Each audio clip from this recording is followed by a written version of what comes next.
So many people overcomplicate film lighting.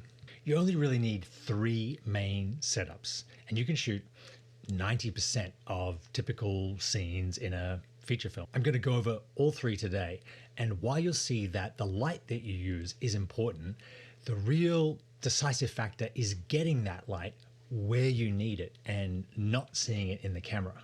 For this you need grip. They are the stands, the clamps, the arms, and the booms that let you get things places and keep them there safely. The first setup, and the one you'll see the most often, is called the Upstage Key.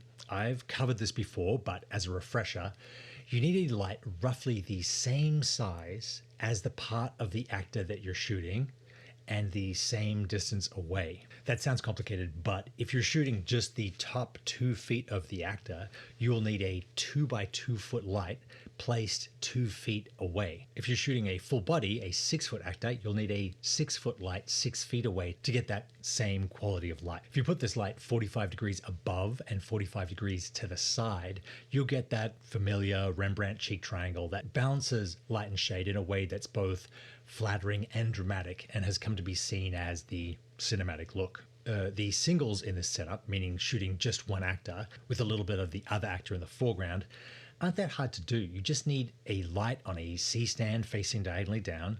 I'm using this 𝙏𝙃𝙄𝙎 compact stand because it fits in my rolling tripod case, and a second light behind for a hair rim light separation. Maybe an eye light on the table for a little emotional nuance, and you're done. The tough part comes when you're shooting the master or the 2-shot and you see the stand in your shot. If you only need a few seconds of this and you're not moving the camera, you can just erase it in post, which is what I do a lot, especially when I'm traveling and I don't have a lot of gear. But if you stay longer in that wide shot or you need to move the camera, you'll need an in-camera solution.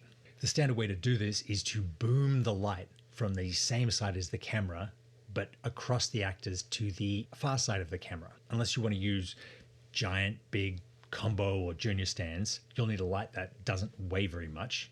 In this case, the Nanlite PowerSlim 120B, attached to a strong arm like the 𝙏𝙃𝙄𝙎 pivoting boom arm clamp. You can mount it on a C-stand or ideally a junior stand, something a little bit stronger. You'll want to sandbag the feet of the stand and also the non-light end of the arm so that it counterbalances the weight of the light. And you'll need to increase the weight depending on how far you boom out. This setup allows you to shoot as much as you want in the wide, never seeing the stand, or capture both singles and the wide at the same time if you're shooting multi-camera. This gives you a 300-degree shooting radius, meaning you can point your camera pretty much anywhere except next to the camera itself. The second setup you should know is the cross key. It isn't as soft as the far side key, but it is way easier and way simpler to set up and requires nothing to be boomed above the talent. It works when 2 people are facing one another, either standing or sitting.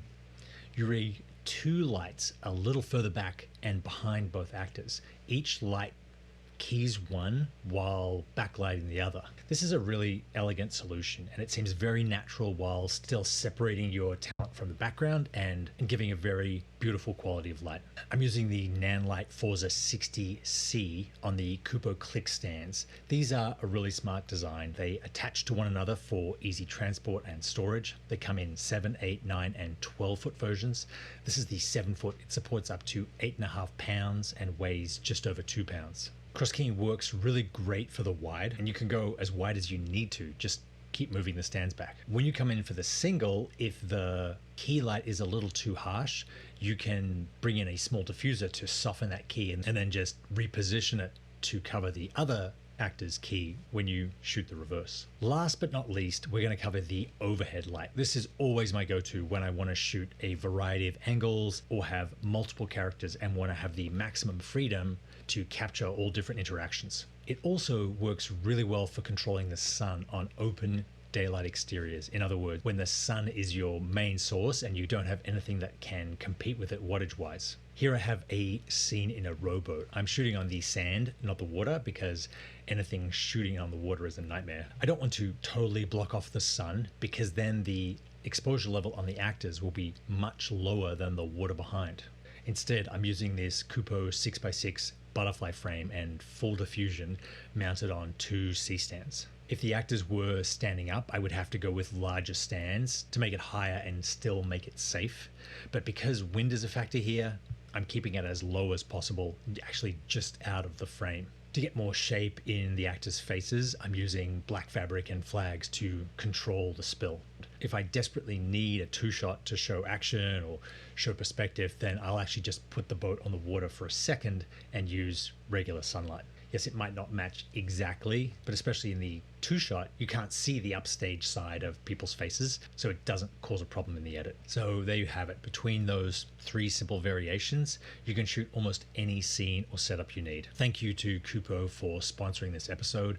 You can find links to all the gear I talk about in the description below. If you order it from 𝙑𝙃𝙄𝙎, you get it a lot quicker than Amazon. I think importantly for the solo or near solo filmmaker, almost all of these setups can be done alone. If you want more detail on some of these setups, I have a course on cinematic lighting on Canon Masterclass that goes into the step-by-step of how to make these work and how to set them up.